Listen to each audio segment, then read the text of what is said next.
Support, one of the 3 roles in Overwatch 2. When Overwatch 2 was launched, support was considered to be the weakest and least impactful role. The competitive meta at the time was filled with Roadhog, Orisa, and Kiriko. Support mains were complaining and other classes felt sorry for them.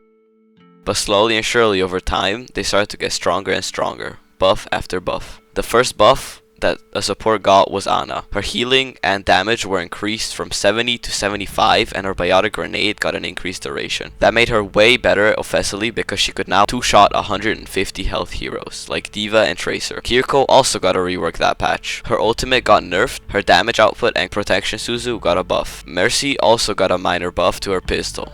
That was in December. Prior to that, Kiriko got 2 nerfs in a row and no other supports got a change. So you could see why people are complaining. Moving forward, most of the supports got minor buffs. In April, however, Lifeweaver is added. But more importantly, Brig got a massive buff to her ultimate, making her one of the best supports. Mercy also got buffed after her controversial rework that month. That month, playing heroes like Winston or D.Va felt miserable. After those changes, many other supports got buffed, and with each balance change, the meta would shift. Tanks were getting weaker and weaker. Now, in Season 6 Overwatch 2, Iari was added. She has had an incredibly controversial launch due to her insane damage output and healing. Her ultimate, Captive Sun, feels more impactful than most DPS ultimates, even though she is a support. Hitscan players have been complaining about her damage, and tanks can't kill anything since she heals 120 health per second. Tank players have been complaining for a while now, stating that they cannot kill anything. Playing tank incredibly defensively has become the main playstyle for high-level games due to the fact that no supports can die because they have incredibly high survivability. So, in this video, I played 4 games, 3 on DPS and 1 on support to truly see if every game is a support differential. Oh, what the fuck? Yo, Genji on. Oh, fuck. The guy didn't... He didn't learn his lesson. Alright, bro. You think you can kill him by using your ult? Nuh-uh. Boy, what the hell, boy?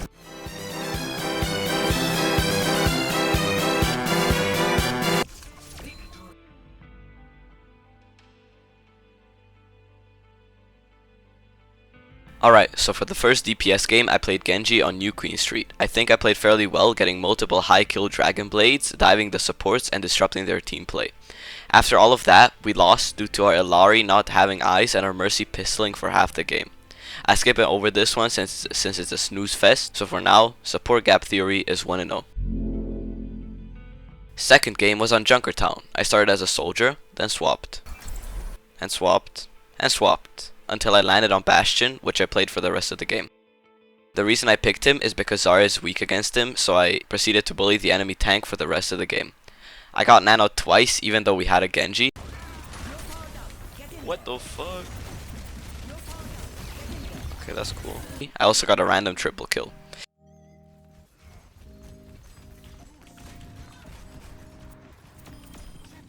Now if you look at the stats, you can see that their supports had nearly twice our supports' deaths. Our Moira and Brig were out damaging and healing them as well.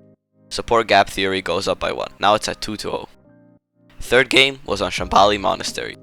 I kind of forgot that I was queuing, so I almost got removed from the game for being AFK. After that little incident, it was smooth sailing. I played the Reaper guy for basically the whole game.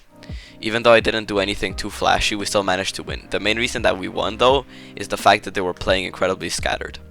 Even though they were playing a Bastion Zarya comp, our Mercy ended up pistoling for a big chunk of the match because we were full health basically 24/7.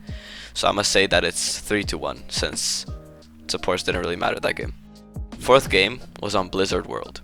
Yet again, I had to swap a few times before settling down on Bastion. After a questionable Reaper play. Oh! No, bro. That was basically it for defense since they only pushed about half past to the second point. For attack, I played some Reaper and Bastion again. Making this video has made me realize that Bastion is just hella OP. Like, tanks are already miserable enough and I just make their life worse, bro. Anyway, their DPS are dragging down the team, 3-2. For the 5th and final DPS game, I'll say that it was a big steamroll. This game was a prime example for why you need to communicate well to win. We were calling out for basically the whole game and ended up winning because of it. Also a big support gap. Enemy supports had 3 to 4 times the deaths that ours had. So for the conclusion of this video, I'll say this. Even though the results ended up being 4-2, supports are not as bad as you think, bro. This class is OP. I hate it so much, man.